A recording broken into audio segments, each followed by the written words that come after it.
Hi, my name is Kripal Singh. My ID number is 012023071383. Hi, my name is Diasma and my ID number is 012023070697. So before we this is I want to talk about slide number 2. So the introduction part. So before we dive into the main arguments for protectionism, it is important first to understand the broader context of the international trade. So at the heart of the modern trade theory is the concept of comprehensive advantage introduced by David Ricardo in 1817. This principle suggests that countries that specialize in producing goods and services they can create most effectively and also trade with others for the rest. When the countries follow this model, the overall outcome is positive.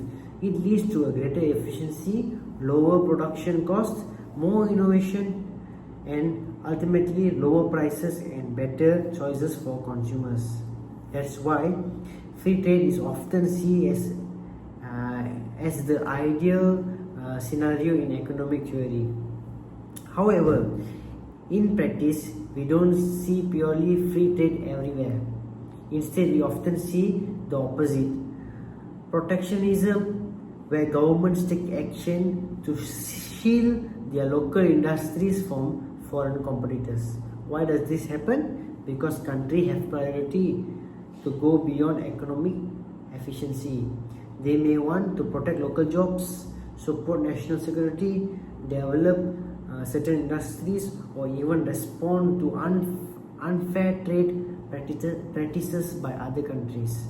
So next, I pass to the next slide to my Okay, friend. so for the next slide, we're gonna talk about protecting impact of industry.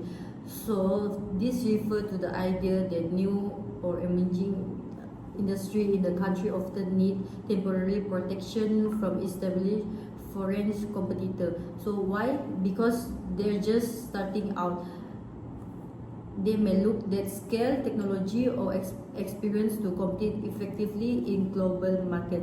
So if those industry are exposed to full international competition too early, they might collapse before they even have a chance to grow. So government step in to help. So to do this, government often use a few key policy tool. So first is traffic, which are taxes and important goods, marketing foreign product more expensive. Second is subsidy, which provide direct financial support to domestic producer, helping them lower their cost. Last but not least is end quotes, which limit the number of foreign goods that can be imported. So to be better understand the impact of protecting infect industry, let's look at the real world case study. So for example is South Korea and Brazil, which had very different outcome. So first, let's look at the South Korea. So this was developing country. The government made a strategy decision to protect and actively support key industry such as steel through the company POSCO and automobiles through Hyundai. So but they didn't stop or just shielding those industry. The government also provide export incentive to push company to compete globally.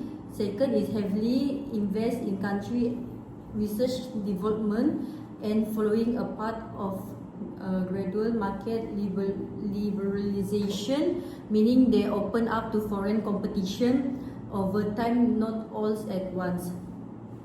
So now let's compare the Brazil computer industry during the 1970 to 1990s.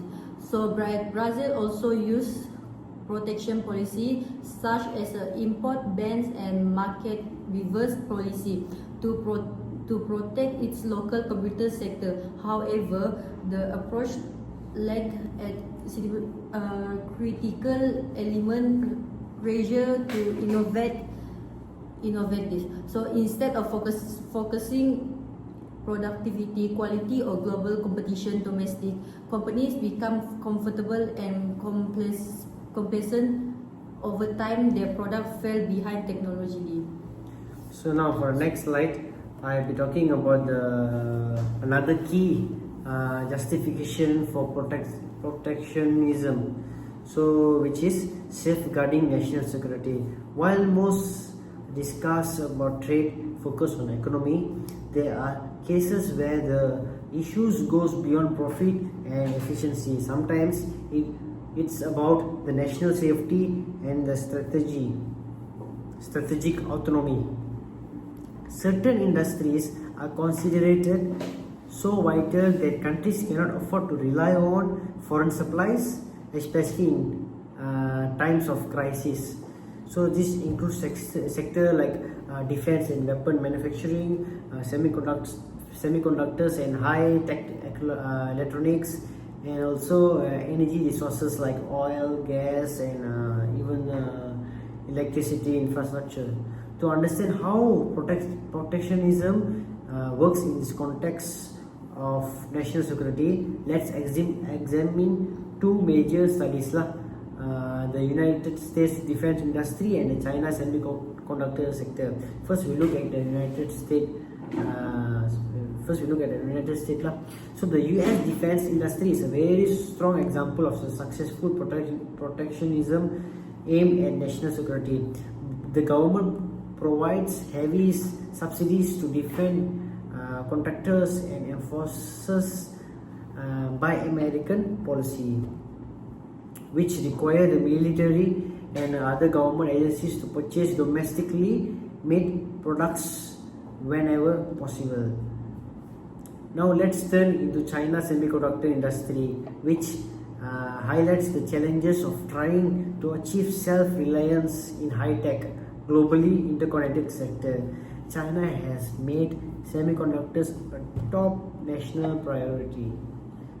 This industry is crucial for everything from smartphone and computer to military systems. This Chinese government has provided billions in subsidies, build state-supported company, and implement policies to limit dependence on foreign technology, especially the US.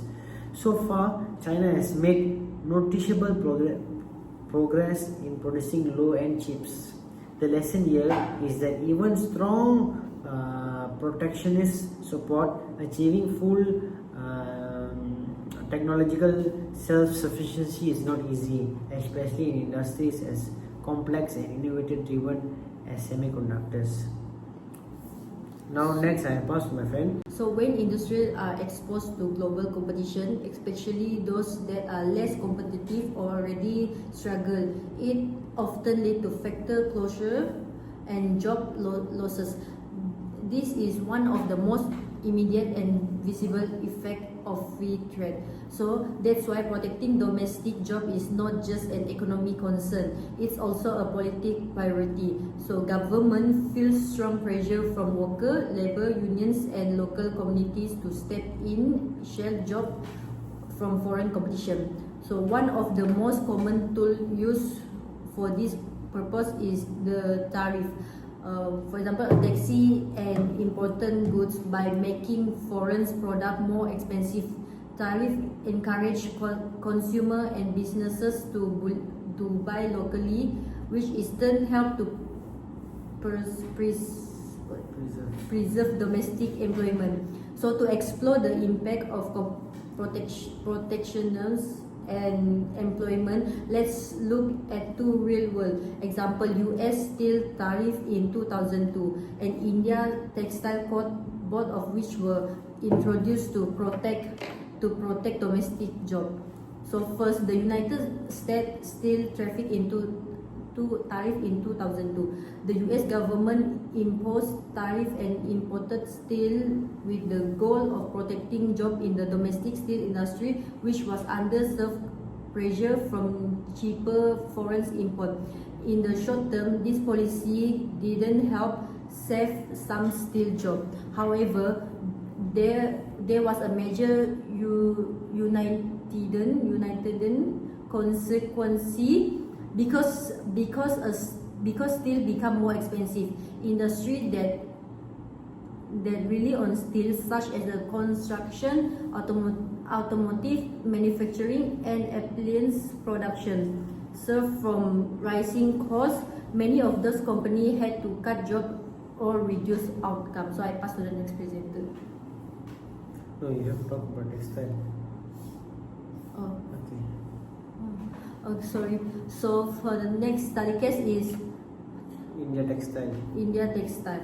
So for India textile, for many years, India imposed a strict code to protect its domestic textile industry from foreign competition. This move helped preserve jobs in the short term, especially for workers in the rural and labor-intensive sector. However, over time, the lack of competition pressure led to stagnation. Domestic producers had little incentive to innovate, improve quality, or adopt modern technology. So, for the key lesson from the both cases is this: protectionist policy can preserve job temporarily, but for long-term success, country must invest in productivity, innovation, and competitiveness. Simply, shedding job from competition is not enough. It must be part of strategy for future growth. So I pass to the next presenter. So now another common reasons country adopt protectionism policies is to correct trade defects. So a trade deficit occurs when a country imports more goods and services than it exports. In simple terms, more money is flowing out of the country to buy foreign products than coming in through sales of domestic goods abroad. Now this isn't always a bad thing. In some cases, a trade deficit may reflect strong consumer demand, or a country investigating in foreign technology and infrastructure to support future growth. To illustrate how protectionism is used to correct trade deficits, let's look into cases. One is the US-China trade war from 2018 to 2020, and Argentina's import restriction between 2011 and 2015. Yeah. So let's start with the United States of China. So in 2018, the US launched a trade war with China by imposing tariff on hundreds of Chinese products. The main goal was to reduce a large trade deficit the US had with China. So next, I will be talking about the Argentina case between 2011 to 2015. Facing a growing trade deficit and weakening currency, Argentina introduced strict import restrictions. These policies reduced import in short term and temporarily narrowed the trade deficit. However, there are side effects. Let me name some of the side effects. There was shortage of foreign goods, inflation increased as domestic producers had little competitors and raised price, and the economy became less efficient. So the lesson learned: trade deficits can't be resolved by just blocking imports. To create sustainable trade, countries need to increase their export, boost their productivity, and make their industry more globally competitive. So next, pass to my friend. Okay, so for the next slide is retaliation against unfair trade practice. So in theory, international trade is supposed to be fair and based on agreed rules, but its reality, some countries engage its unfair trade practice that can harm other economies. So those practices include is dumping, where companies sell goods in a foreign market below their production cost to drive competitor out of business. Second is heavy government subsidies, which effectively lower production costs and give foreign firms an unfair price advantage. So last is and discriminatory trade barriers where some countries limit access to their market while expecting free access to others.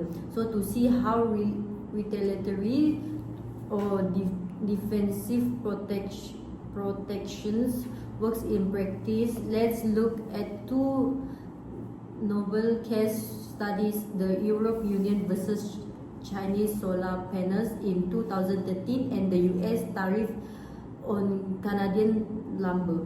First, the case of the Europe Union and Chinese solar panels. In 2013, the EU accused China of dumping solar panels, selling them at below market price, supported by large government subsidies. This undercut Europe manufacturers, making it nearly impossible for them to compete. So in response, the EU imposed anti-dumping tariff on Chinese solar panels. The goal was to protect domestic solar companies from being driven out of the market. So now let's look at the US tariff on Canadian lumber. So the US has long claimed that Canadian lumber producers benefit from unfair subsidies. In response, it imposed tariff to protect the American timber industry. So those tariffs made Canadian lumber more expensive, which helped US producers become more competitive. So however, this also increased the price of raw material used in house and construction. As a result, home price and building costs affecting American consumer and slowing down and construction industry. So I pass to the next presenter. So to wrap our presentation, let's revise the key lesson we learned about protectionism in international trade. So throughout this discussion, we've seen that protectionism is an inherited bet. In fact, it can be very effective when it is used strategically. So it best works when it is targeted, focus on a specific industry that truly needs support. Then secondly, it's like time limited, mean to provide temporary relief or development space, not to create a permanent dependency.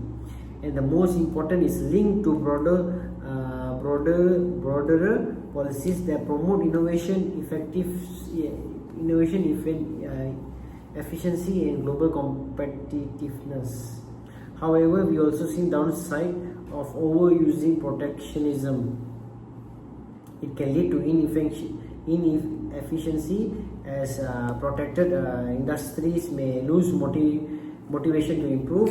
It may trigger retaliation from other countries, resulting in a trade war.